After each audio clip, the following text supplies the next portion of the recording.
सोचा था हश्र तक नहीं होंगे जुदा जुदा, बेचेहरगी ने कर दिए चेहरे जुदा जुदा,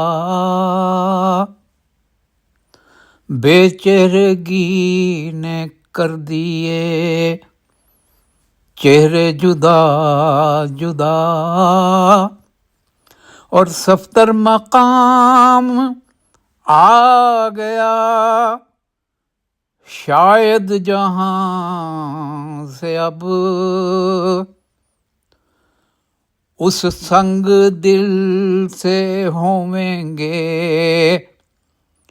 हाय रस्ते जुदा जुदा, उस संग दिल से होवेंगे रस्ते जुदा जुदा।